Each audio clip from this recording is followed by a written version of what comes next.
오늘부터는 빌립보서를 우리가 묵상하게 됩니다. 이 빌립보서는 빌립보 교회 성도들에게 보내는 편지다라는 것을 1장 1절에서 말씀하고 있죠. 이 빌립보 교회는 사도 바울이 2차 선교 여행 때 개척한 교회입니다.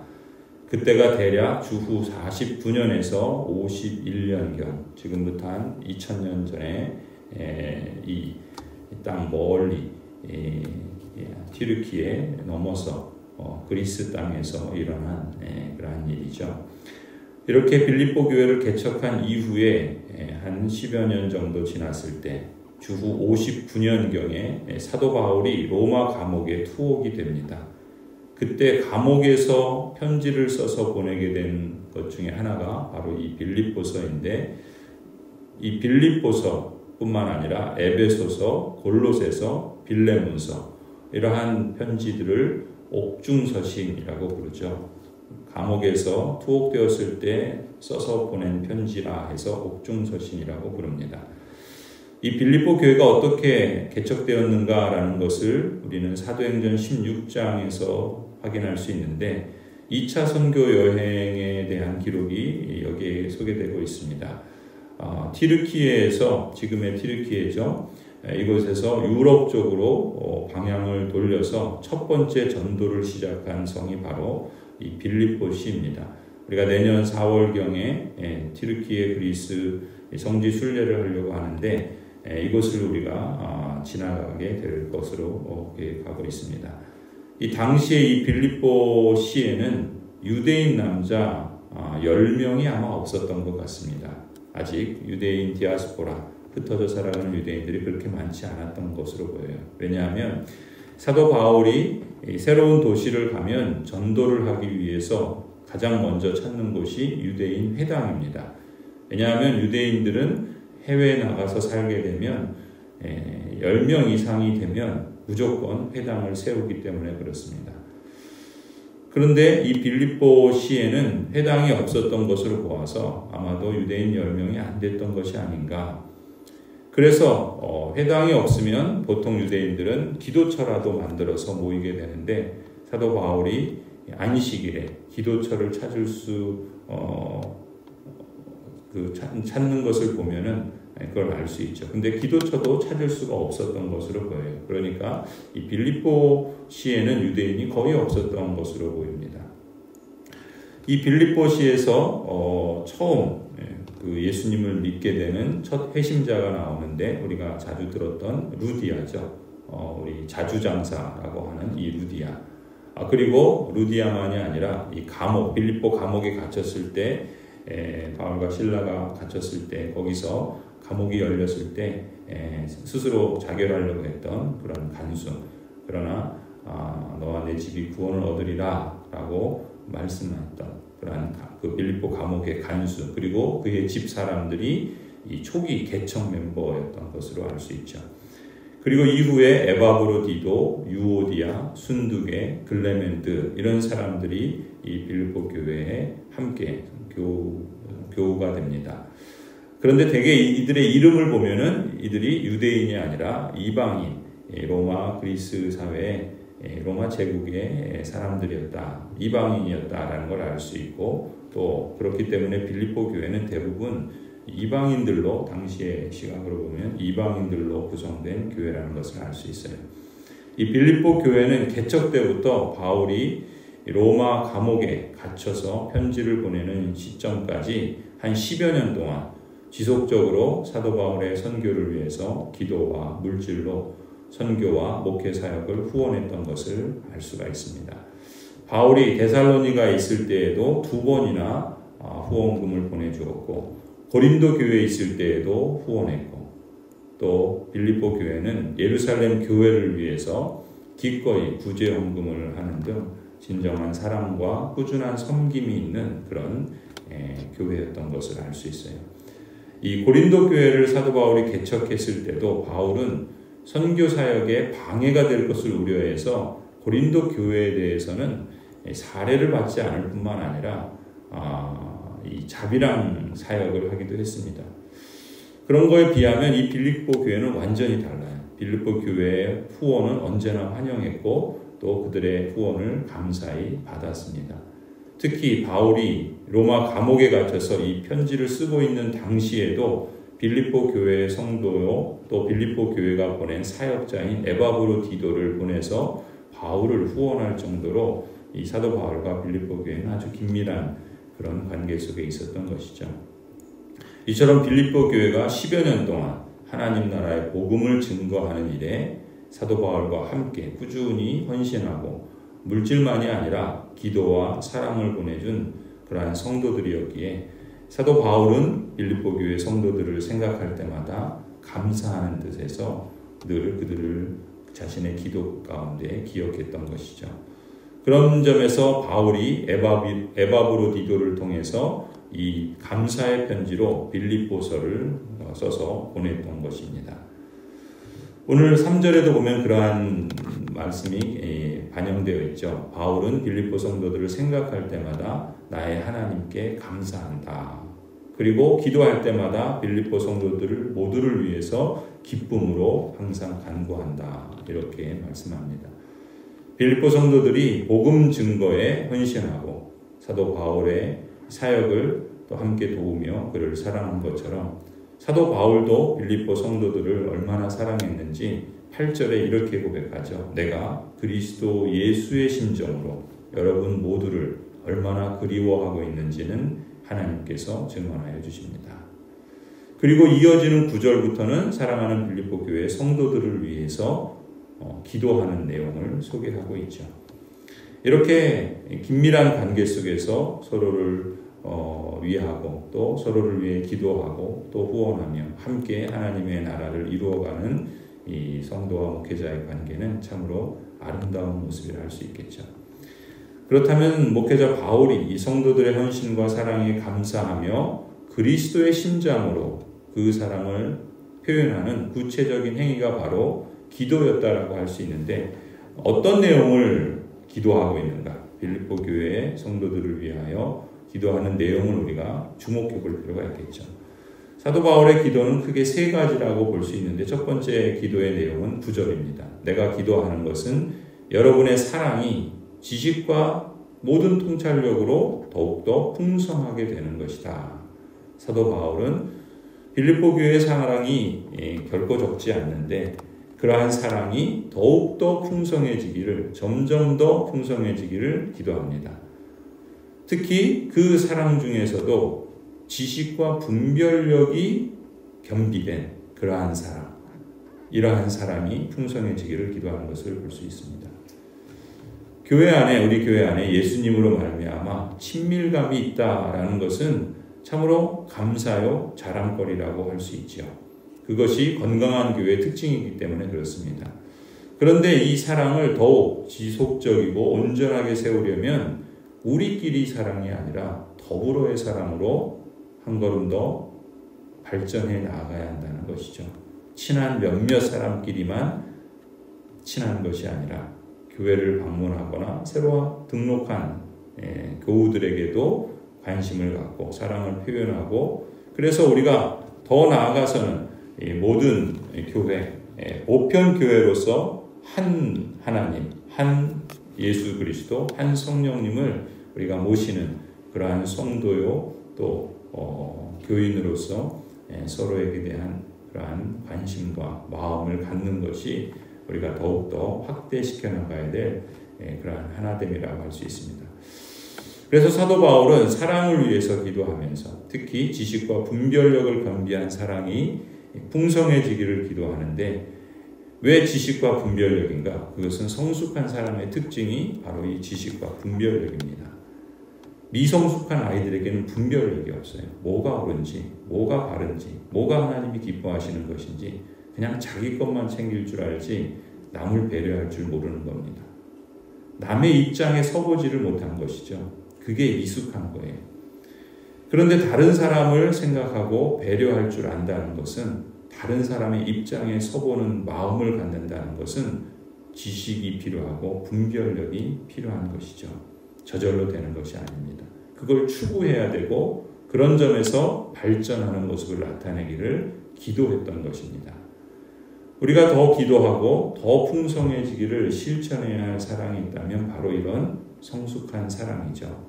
하나님의 말씀에 따른 지식과 또한 거기서 지혜로서 우리에게 더 풍성하게 해주시는 분별력, 이러한 지식과 분별력을 겸비한 사랑이라고 한다면 참으로 그 사랑은 너무나 아름답고 또 하나님의 사랑을 잘 드러내는 성숙한 사랑이라고 믿습니다.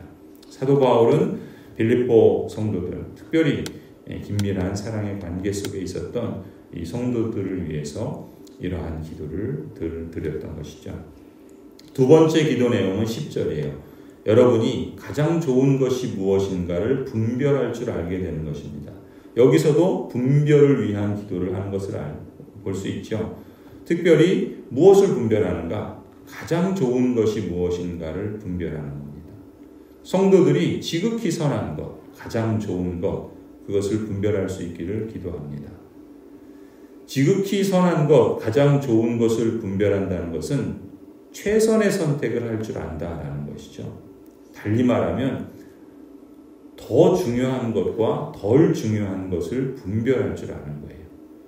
우리가 사는 사회는 죄와 악이 만연한 세상이죠. 이러한 세상 속에서 살아가는 우리 그리스도인들이 겪는 어려움 중에 하나가 분별력을 갖는 것입니다. 세상이 좋은 것이라고, 이게 가장 좋은 것이라고 여기는 것이 사실 하나님 나라에서는 중요하지 않은 것일 수도 있고 덜 중요한 것일 수도 있고 전혀 중요하지 않은 것일 수도 있거든요. 예전에 유행했던 말이 있죠. 이게 최선입니까? 확실해요? 이 사업을 해도 직장 생활에서도 또 자녀들의 그러한 진로나 또 여러 가지 삶의 여정에서 또 교회 사역이나 또 목회도 마찬가지죠. 우리 삶에 직면하는 수많은 선택의 순간들이 있습니다. 그러한 선택의 순간에 직면하는 질문이 바로 이것이죠. 이게 최선인가? 확실한가? 진짜 중요한 문제와 덜 중요한 문제를 분별하는 능력이 늘 우리에게 필요합니다. 저도 그렇고 여러분도 그렇고 모든 성도들이 마찬가지죠. 그건 신앙생활에서뿐만 아니라 일상생활에서도 마찬가지라고 할 수 있겠죠. 특별히 우리 국가적으로 보자면 한 나라의 대통령을 뽑는 문제에 있어서도 역시 마찬가지입니다. 지난 3년의 역사를 통해서 우리는 수많은 고통을 감내해야 했는데 그것은 바로 우리의 선택에 의한 결과였던 것이죠. 그렇다고 한다면 정말 지금이야말로 분별력이 필요할 때라고 할 수 있습니다. 진짜 중요한 것과 덜 중요한 것을 분별하는 것, 굳게 붙잡아야 할 것과 기꺼이 버려야 할 것을 구별하는 능력, 무엇에 우리의 관심과 힘을 쏟아야 할지 그야말로 선택과 집중이 필요한 때라고 말할 수 있습니다. 더군다나 악한 세상 속에서 살아가는 그리스도인으로서 지극히 선한 것, 가장 좋은 것을 분별하는 능력, 사도 바울은 2000년 전 가장 사랑하는 빌립보 성도들을 위하여 기도할 때마다 이러한 분별력을 주시기를 위해서 하나님께 간구했던 것이죠. 마지막 세 번째 기도의 내용은 10절과 11절인데 그리하여 여러분이 그리스도의 날까지 순결하고 흠이 없이 지내며 예수 그리스도께서 주시는 의의 열매로 가득 차서 하나님께 영광과 찬송을 드리게 되기를 나는 기도합니다. 라고 표현합니다. 이 기도에는 두 가지가 표현되는데 하나는 순결하고 흠이 없이 그리스도의 날까지 이르게 되기를 기도하는 것이죠. 순결하다라는 말은 여러 가지 의미로 사용할 수 있는데 여기에 사용된 단어는 태양에는 열이 있고 빛이 있죠. 당시에는 천이나 옷감이 아주 중요한 국제무역의 주력 상품이었습니다. 우리가 자주장사 루디아가 그랬던 것처럼 사실 오늘날 루디아를 말하자면 시대를 읽을 줄 아는 무역에 뛰어난 무역회사 사장쯤 되는 그런 여인이 루디아라고 할 수 있어요. 그런데 천이나 옷감을 자세히 살펴보려면 당시에는 가장 좋은 방법이 태양 아래서 그 천을 그 빛으로 살펴보는 것이 최선의 방법이었다 그럽니다. 햇빛 아래서 살펴보면 그 천이 더러움이 있는지 흠이 있는지 그것을 잘 분별할 수 있다는 것이죠. 햇볕 아래 두고 보아도 흠이 없고 더러움이 없는 그러한 성도, 세상 속에 속하지 않고 그리스도께 속한 성도의 삶을 추구하는 그러한 면모를 위해서 빌립보 성도들을 위해 이렇게 순결한 그러한 사람으로 살아가기를 기도했던 것이죠. 그리고 흠이 없이 그리스도의 날까지 이르기를 위해서 기도하죠. 흠이 없다라는 말은 허물없다라는 말이고, 또 여기서 사용된 단어는 이 허물없다, 흠이 없다라는 말은 다른 사람들을 넘어지게 하거나 스스로 넘어지는 일이 없다라는 의미에서 나온 단어입니다. 때때로 안타깝고 마음 아픈 일은 그리스도인들끼리 서로를 넘어지게 하는 경우들이 있죠. 그것이 없으면 가장 좋지만 또 그러한 일들이 일어날 수 있습니다. 사실 이 빌립보 교회에서도 이 문제가 가장 큰 갈등의 문제였습니다. 빌립보 교회가 어느 정도 이제 자라가면서 또 교인의 수도 늘어나면서 성도들 간에 서로 원망하고 다투는 그러한 일들이 일어났던 것이죠. 그런데 그 일이 특별히 빌립보 교회에 여성 지도자, 직분자라고 할 수 있는 두 여인을 중심으로 서로 싸우고 원망하는 일이 벌어진 겁니다. 빌립보서에 보면 유오디아와 순두계에게 사도 바울은 한 마음을 품으라 라고 했던 것은 두 여인이 서로 다투고 또 서로 어떤 이유에서인지 서로를 원망했던 그런 일 때문에 그렇습니다. 그래서 그들에게 모든 일을 원망과 시비 없이 하라.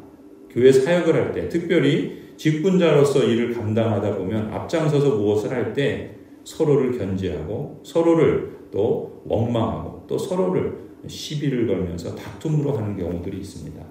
그런 경우들을 염두에 두고 지금 흠이 없이 이렇게 그리스도의 날까지 이르게 되기를 기도했던 것이죠. 그리고 한 마음을 가지라 권면했던 것입니다.